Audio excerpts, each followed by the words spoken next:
శుక్లాంబరధరం విష్ణుం శశివర్ణం చతుర్భుజం ప్రసన్నవదనం ఛాయేత్ సర్వవిఘ్నోపశాంతయే. వత్సంధ్రుని కథ క్రోష్టికి వినుము. అటువంటి వానికి వత్సంధ్రుడు అను కుమారుడు పుట్టినాడు. కొంతకాలానికి వయసు రాగానే అతనికి పట్టం కట్టినాడు. ఆ తర్వాత తపస్సుకై అడవికి పోయినాడు. వత్సంధ్రుడు తండ్రికి మించిన పేరు ప్రతిష్టలు తెచ్చినాడు. ఇంద్రునికి శత్రువైన కుజాభుడని రాక్షసుని ఇతడు చంపినాడు. సౌవంద అనే కాంతను పెండ్లియాడినాడు. అతడు రాజ్య పరిపాలన చేయనప్పుడు అతని యొక్క ప్రియమిత్రుడైన విదూరథుడైన వాడు రాజుకు సునీతి, సుమతులనే ఇద్దరు కుమారులు, ముదావతి అనే కుమార్తె కలిగారు. ఒకనాడు అతడు అడవికి పోయి గోతిని ఒక దాన్ని చూసి ఆశ్చర్యం చెందినాడు. అక్కడ గొయ్యి ఉండడానికి కారణమేమని మునీశ్వరుని అడగగా, మునీశ్వరుడు, రాజా, నీవు గూఢచారుల వల్ల వార్తలు తెలుసుకునే రాజువయ్యుండి నీకు తెలియకుండా ఉండుట తగునా? అన్ని విషయాలు రాజుకు తెలియాలి. మిక్కిలి పరాక్రమశాలి అయిన రాక్షసుడు ఒకడు రసాతలమందు నివసిస్తున్నాడు. భూమండలం అంతటిని నాశనం చేయుచుండెను. అందువల్ల అతన్ని కుజంభుడంటారు. అతడు స్వర్గం నందున్న బలవంతులను చంపుచుండెను. ఇది నీకు తెలియకపోవట కారణమేమి? పూర్వం దష్ట్ర ప్రజాపతి సునందాను పేరుగల రోకలిని సృష్టించాడు. దాన్ని ఆ దురాత్ముడు అపహరించినాడు. ఆ ముసలం మూలంగా యుద్ధమందు శత్రువులను చంపేవాడు. అతడు పాతాళంగా యుద్ధమందు శత్రువులను చంపేవారు. అతడు పాతాళం నందుండి భూలోకవాసులను బాధించేవాడు. రాక్షసుడు తన రాక్షసులను అనేక విధాలైన మార్గాలు చెప్పుచుండెను. ఇక్కడ ఉన్నట్టి భూతమున ఆ రోకలి చేత రాక్షసుడు భేదించాడు. నీవు వాని చంపకుండా ఎందుకు ఉపేక్షించావు? అతడు సదా యాగాలు ధ్వంసం చేయుచుండను. కాబట్టి రసాతలం నందున్నట్టు ఆ రాక్షసుని యొక్క గర్వం అణిచివేయము. అట్లా చేస్తే నీవు రాజ్యపాలనకు తగి ఉండవు. ఆ రోకలిని సౌనందము అంటారు.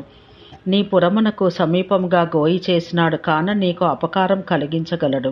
కాబట్టి వాణ్ణి చంపుము. ఆ రోకలి స్త్రీ చేయి తాకినచో దాని బలం తగ్గిపోతుంది. రాక్షసునికి ఇదంతా తెలియదు కాబట్టి నీవట్లు చెయ్యము అనగానే అతడు అది తెలుసుకుని తన పట్టణానికి పోయినాడు. విదూరరాజు తన మంత్రులతో కుజంభుని సంగతి గురించి విచారించి తన వృత్తాంతమంతా తెలియజేసినాడు. అప్పుడు ఒక కన్య ఆ విషయమంతా విన్నది. ఆ కన్య కొంతకాలానికి వయసు వచ్చిందయ్యను. ఆమెను ఆ కుజంభుడు దొంగిలించాడు. విదూరథుడు ఆ సంగతిని తన గూఢచారుల వల్ల తెలుసుకుని కోపించి తన కుమారునితో ఇట్లా పలికినాడు. కుమారులారా, ముదావతిని కుజంభుడు దొంగిలించినాడు కాబట్టి వాణ్ణి చంపి ఆమెను విడిపించాలి. మీరు యుద్ధానికి వెళ్ళండి. నిర్వింజా నదీ తీరమందు ఒక గొయ్యి ఉన్నది.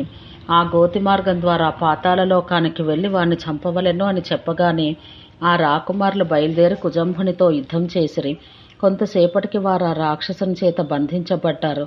ఆ సంగతిని వారి తండ్రి గ్రహించిన సైనికులను పిలిచి, సైనికులారా, నా కుమారులు కుజంభుని వలన బంధితులైనారు. ఆ కుజంభుని చంపి నా కుమారులను తీసుకురండి.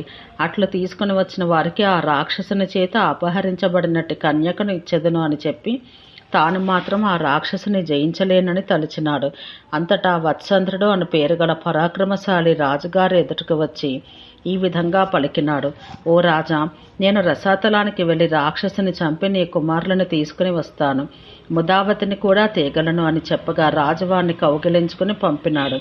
అన్ని పనులు పూర్తి చేసుకుని తిరిగి రమ్మని చెప్పినాడు. అంతటా ఆ వత్సంధ్రుడు సైన్యంతో కూడి బిలం ద్వారా పాతాళలోకానికి వెళ్ళి ధనస్సును సంధించగానే ఆ పాతాళలోకమంతా ప్రతిధ్వనులతో నిండింది. వెంటనే కుజంభుడు సైన్యంతో రాగా ఉభయపక్షముల వారికి 3 రోజుల పాటు ఘోరంగా యుద్ధం జరిగింది. ఆ రాక్షసుడు ముసలాన్ని ఇంతకు ముందు వలనే గ్రహించినాడు. ముదావతి దానిని ముట్టుకొనను. అందువల్ల ఆ ముసలం శక్తిహీనమైనదయ్యను. గర్వించి ఉన్న ఆ రాక్షసుడు దాన్ని గ్రహించలేక ఆ పరాక్రమవంతుడైన వత్సంధ్రునిపైకి ఆ ముసలం ప్రయోగించినాడు. అది తన శక్తిని చూపలేకపోయింది. ఆ కుజంభుడు ముసలం శక్తిహీనమైనదని గ్రహించి అనేకమైన ఆయుధాలను ఆ వత్సంధ్రునిపై ప్రయోగించినాడు. పరాక్రమశీలి అయిన ఆ వత్సంధ్రుడు ఆయుధములన్నింటినీ భగ్నం చేసినాడు. ఆ రాక్షసుని యొక్క రథమును ముక్కలు చెక్కలుగా చేసినాడు. ఆ రాక్షసుడు మిక్కిలిగా కోపించి వత్సంధ్రునిపైకి దుమికినాడు. వత్సంధ్రుడు ఆగ్నేయాస్త్రం ప్రయోగించి ఆ రాక్షసుని చంపివేసినాడు. పాతాళవాసులైన పాములకు సంతోషం కలిగింది. ఆ వీరునిపై పూలవాన కురిపించారు. దేవతలు దుందుభులు మోగించారు. వీరపురుషుడైన ఆ వత్సంధ్రుడు రాజకుమారులను చెరసాల నుంచి రక్షించినాడు. ముదావతి కూడా బంధ విముక్తురాలైంది. రాక్షసుని యొక్క ముసలను చూసి పాతాళవాసి పాములకు రాజైన శేషుడు విషయాలంతటినీ తెలుసుకున్నాడు. వత్సంధ్రుడు రాజకుమారులను ముదావతిని తీసుకొని వచ్చి విధూరథుని ఎదుట నిలిపినాడు. విషయమంతటిని వివరించి చెప్పినాడు. రాజు ఆనందించి తన కూతుర్ని ఆ వత్సంద్రునికి ఇత్తునని పలికినాడు. బంధువులందరినీ రప్పించి వారిద్దరికీ వివాహం చేసినాడు. వత్సంద్రుడు ఆ ముదావతితో అనేకములైన సుఖాలను అనుభవించినాడు. కొంతకాలానికి తన రాజ్యంను కుమారులకిచ్చి భార్యతో కూడి తపం కొరకై అడవికి వెళ్ళినాడు. అతని యొక్క రాజపరిపాలనలో 4 వర్ణాల వారు తమ తమ వర్ణాచార ధర్మాలు తూచా తప్పకుండా పాటించిరి అని మార్కండేయ మహాముని క్రోష్టుకి చెప్పినాడు. క్రోష్టుకి వినము. వత్సంద్రరాజు ముదావతి ఎందు 12 మంది కుమారులను పొందినాడు. పెద్దవాడైన ప్రాంసవు తండ్రి కంటే మిక్కలి పేరు ప్రఖ్యాతులు గడించినాడు. మిగిలిన వారు అన్నగారికి సేవకుల వలె సేవలు చేయుచూ ఉండిరి. వత్సంద్రుడు అనేక యాగాలు చేసినాడు. అందువల్ల అతనికి ఇంద్రుడు తక్కువ వాడైనాడు. దేవతలు కూడా జయింపసఖ్యం కాని 10,000 మంది లెక్క చొప్పున అనేకులైన రాక్షసులను పరాక్రమవంతుడే అతడు సంహరించినాడు. బలుడు, జంభుడు మొదలగు రాక్షసులను దేవేంద్రుడు చంపినాడు. అటువంటి సుగుణవంతునికి ఖనిత్రుడు, శౌరి, ఉదావనుడు, సునయుడు, మహారథుడు అన్న 5 కుమారులు పుట్టిరి. వారు పరాక్రమాది గుణాల చేత మిక్కలి కీర్తి ప్రతిష్టలు కలవారైనారు. ఖనిత్రుని కథ. ప్రాంసవు తన రాజ్యాన్ని తన పెద్ద కుమారుడైన ఖనిత్రునికి ఇచ్చి తాను తపస్సు చేసుకొనుటకు అడవులకు వెళ్ళినాడు. అందుచేత ఖనిత్రుడు రాజ్యమేలచుండెను. ఈ ఖనిత్రుడు సద్గుణవంతుడని పేరుగాంచినాడు. మరియు పెద్దవారి యొక్క మంచి చెడులు గమనిస్తూ వారిని సేవించేవాడు. అందరి యందు ఆదరణ ఆప్యాయతలు చూపేవాడు. సర్వభూత దయ కలిగి భూతాలను తృప్తిపరచుచుంటూ ఉండేవాడు. సోదర ప్రేమ కలిగి ఉండటం వలన ఖనిత్రుడు ఈ విధంగా తలచినాడు. ఆహా, నేను రాజ్యాన్ని పాలిస్తున్నాను. నా తమ్ముని రాజ్యం నీలగల సమర్థులయ్యుండి ఊరకనే ఉండటం మంచిది కాదని తలచి శౌరి, ఉదాస, సహాయ, మహారథులను సోదరులను పలు దిక్కులకు రాజ్యాధిపతులుగా నియమించినాడు. అత్రివంశమందు పుట్టిన సుహోత్రుని వంశమునందు పుట్టిన కుశావర్తిని, కవ్యపుని వంశమందు పుట్టిన ప్రమతిని, వశిష్ఠుని కుమారుడైన వాసిష్ఠుని ఆ 4 తమ్ములకు పురోహితులుగా ఏర్పాటు చేశాడు. పరమోత్తములైన మంత్రులను ఏర్పాటు చేశాడు. తమ్ములందరినీ తప్పకుండా తన సామంతరాజులగినట్టు నియమించి దేశమంతా పరిపాలించుచుండెను. కొంతకాలం ఈ విధంగా గడిచిపోయింది. శౌరి విశ్వవేది అనే మంత్రి యొక్క చెడ్డ ఆలోచనకు లోబడి ఖనిత్రుని యొక్క కీర్తి ప్రతిష్టలు చూసి, రాజా, నీవి విధంగా ఉండరాదు. ఖనిత్రుడు పెద్దవాడు కాబట్టి వాని యొక్క కుమారుడి రాజ్యమంతటికీ రాజవుతాడు. నీవు రాజ్యమంత చిన్న భాగం మాత్రమే కలవాడివి అవుతావు. అట్లే వారి సంతానానికి తక్కువ రాజ్యం వస్తుంది. చివరికి వారికి తలా 1 గ్రామం మాత్రమే వస్తుంది. కాలక్రమేణా నీ కుమారులు వ్యవసాయం చేసుకునే కాపులకు సమానులవుతారు. కాబట్టి నీ సోదరులను నీ వశమునందుంచుకుని రాజ్యమంతటిని నీవే ఏలము. ఖనిత్రాన్ని ఏ విధంగా అయినా చంపివేయము అని చెప్పగా శౌరి మిక్కలి భయం చెంది ఇట్లు పలికినాడు. ఓ మంత్రివర్య, నీ మాటలు సరిగా లేవు. జ్యేష్ఠ సోదరుడంటే తండ్రి వంటి వాడో అనే సూత్ర ప్రకారంగా పెద్ద అన్నగారు తండ్రియే కదా. ఖనిత్రుడు మమ్మల్ని తన కుమారుల కంటే మిక్కిలి ప్రేమతో చూసుకొనుచున్నాడు. అటువంటి వానికి ఈ విధంగా కీడు తలపరాదు. నీవు మిక్కిలి క్రూరవని గద్దించినాడు. ఆ మంత్రి ఏమాత్రం భయపడక మరింత దుష్టపన్నాగం పన్నినాడు. చివరికి ఆ మంత్రి దుష్టబుద్ధికి వశమైపోయిన వాడై శౌర్య అట్లు చేయుటకు అంగీకరించినాడు. పురోహితుడు అందరూ కలిసి ఆ ఖనిత్రుని నాశనం కొరకు హోమం ఒకదాన్ని సంకల్పించిరి.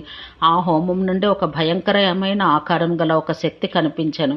ఆ విధంగా పుట్టిన శక్తిని ఖనిత్రుని మీదకి ప్రయోగించగా అది ఆ ఖనిత్రుని చంపుటకు ప్రయత్నించింది. ఆ ఖనిత్రుడు మిక్కిలి పుణ్యాత్ముడు కాబట్టి ఆ శక్తి వారిని ఏమీ చెయ్యలేక తనను పుట్టించిన వారినందరినీ వంశమూలంగా వధించి వేసింది. వీని వలన ఏమి తెలుస్తోందంటే ఇతరులకు అపకారం తలపెట్టిన వారికి తామే నశించిపోతారని గ్రహించాలి.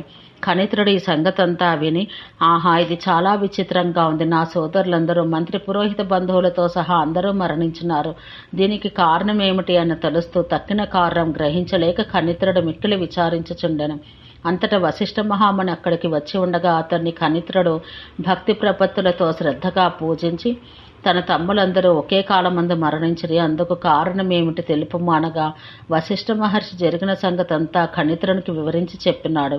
ఖనిత్రుడు తమ్ముల యొక్క తప్పుడు పనికి విచారించకుండా వారి దుస్థితికి మిక్కిలి విచారపడి, అయ్యో, నేను మిక్కిలి పాపాత్ముడని, రాజ్యకాంక్ష చేత నా ప్రేమాస్పదులైన సోదరులను మిత్ర మాతృ పురోహితాది బంధువర్గాలతో సహా నశించిపోయినారు.